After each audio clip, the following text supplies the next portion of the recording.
Today we discuss about winds. So the different pressure condition on the surface of the earth have a very important consequence. They make air moves. Invariable air moves from an area of high pressure to an area of low pressure. Seasonal and diurnal variations also affect air movements. Means यहाँ पर जो winds यानी air का जो move होता है, moments होता है, फ्लोइंग जो एयर है उसको जनरली कहा जाता है विंड. सो डिफरेंट जो प्रेशर जो कंडीशंस होते हैं उसके कारण से हमारा जो एयर है वो क्या करता है, मूव करता है. अब जैसे हमने प्रीवियस क्लास में देखा था कि जो एयर का जो मोमेंट्स है वो high pressure to low pressure उस हो रहता है. जस्ट लाइक आपका ये जो इस एरिया है, ये वाला एरिया पर्टिकुलर आपका लो प्रेशर एरिया है, ये आपका है हाई प्रेशर, ये आपका लो, देन ये आपका हाई.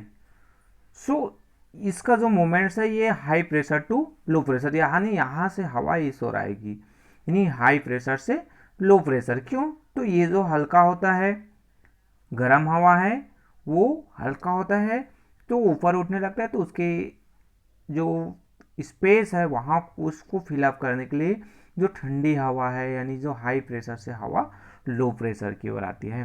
देन आपका जो सीजनल और जो ड्यूरल जो वेरिएशंस है वो भी जो इफेक्ट डालता है और उससे ही आपका एयर्स है वो मूव करता है. देन आपका आता है कि moving air is called winds. We may not be able to see the wind, but we can feel the winds. You can judge the direction of the wind by watching the clouds on a clothes lines, the leaves on trees, etc. जैसे आपका जो moving air, जैसे मैंने पहले ही बता दिया आपको, उसको कहा जाता है विंड्स. जनरली हम विंड्स को नहीं देख सकते हैं, बस हम उसको क्या कर सकते हैं, फील कर सकते हैं. अगर हम कपड़ा है टंगा हुआ कहीं पर तो वो हिल रहा है, पेड़ के पत्तियाँ हिल रहे हैं और कोई जो अदर जो मटेरियल्स है वो हिलते रहते हैं, तो उससे हम अंदाज़ा लगाते हैं, हम देखते हैं और कहते हैं कि हवा जो है बह रही है, हवा चल रही है. सो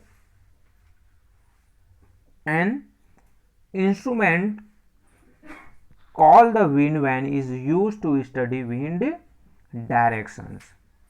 Winds are named according to the direction from which they originate. For example, winds which blow from the north are called north wind, and wind which blow from the southwest are called southwest winds.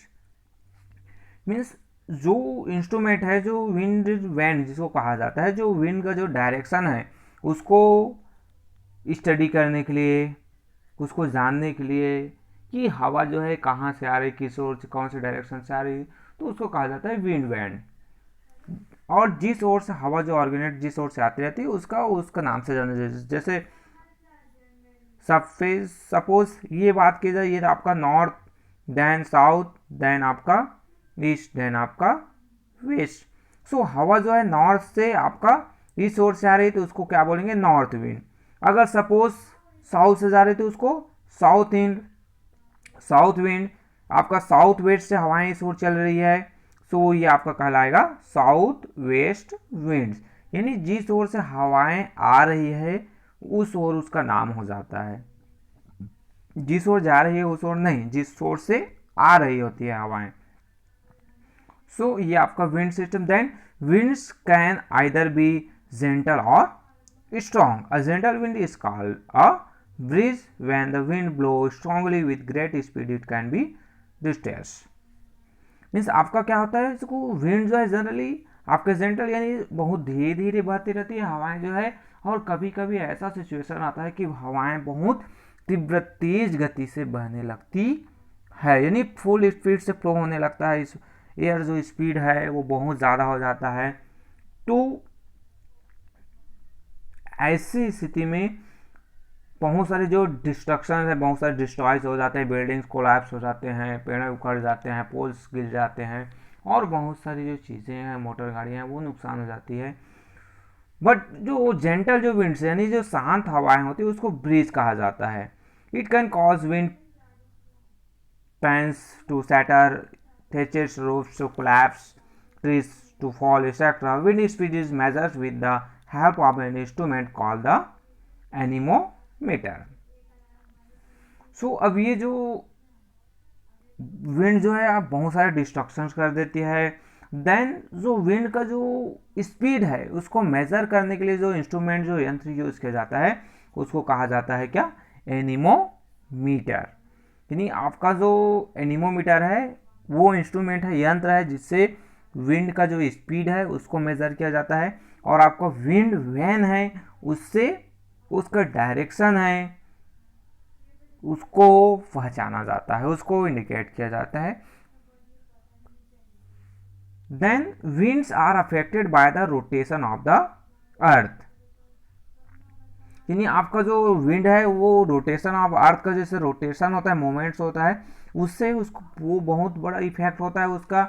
Instead of blowing straight from an area of high pressure to an area of low pressure, the winds are deflected और turn aside by the force of rotation which is called the Coriolis force. Means आपका जो winds है हमारा ये क्या, high low pressure, high pressure to low pressure, ये आपका H means high, L means low. तो ये विंड का जो ब्लो होते रहता है आपका high pressure to low pressure की ओर। सो अब ये जो है रोटेशन के कारण से, रोटेशन जो फोर्स लगता है, रोटेशन ऑफ अर्थ, उसके कारण से वो क्या हो जाता है, उसका जो टर्न हो जाता है, रिफ्लेक्ट हो जाता है, साइड दूसरे साइड वो टर्न कर लेता है जस्ट अपोजिट साइड, तो उसको कहा जाता है Coriolis force. This deflection is explained by Ferrel's law which state that freely moving bodies on the surface of the earth are deflect to the right in the northern hemisphere and to the left in the southern hemisphere। Means आपका ये हमारा जो wind जो system है जो कोरियोलिसिस force लगता है, जिसको जो फेरल लॉ है उसके अकॉर्डिंग टू उसको क्या किया जाता है, एक्सप्लेन किया जाता है। उसमें कहा गया है, हमें डील समझाया गया कि जो हमारा जो कोरियोलिसिस जो फोर्स लगता है, ये सपोज आपका ये 0 डिग्री आपका क्या हुआ, इक्वेटर हो गया। अब यहां पर हम बात करें तो ये 0 डिग्री जो इक्वेटर है, सो अब यहां से अगर कोई जो एयर्स हैं वो यहां से ब्लो हो रही है, इधर से जा रही है, तो इसका जो डायरेक्शन है, सपोज ये यहां सीधे जा रही है, तो यहाँ जैसे ही आपका क्रॉस करेगा किसको, 0 डिग्री, वो जो है आप कितने साइड, उसके जो नॉर्दर्न हेमिस्फीयर में राइट साइड, यानी उसकी जो दिशा है इस ओर मुड़ जाएगी। देन वो अगर हवाएं जो है आपका नॉर्थ हेमिस्फीयर से साउथर्न हेमिस्फीयर की ओर आ रही है, तो जैसे ये 0 डिग्री इक्वेटर क्रॉस करता है, उसका जो व्यू है किस ओर, अपना लेफ्ट में क्या हो जाती है, वो उसका जो टर्न हो जाते हैं। यानी ये आपका क्या कि दोनों साइड नॉर्दर्न हेमिस्फीयर में राइट के साइड और आपका सदर्न हेमिस्फीयर है वहां पर लेफ्ट में। सो ये आपका क्या जो कोरियोलिसिस फोर्स हम जिसको कहते हैं, सो विंड जो है टर्न हो जाती है।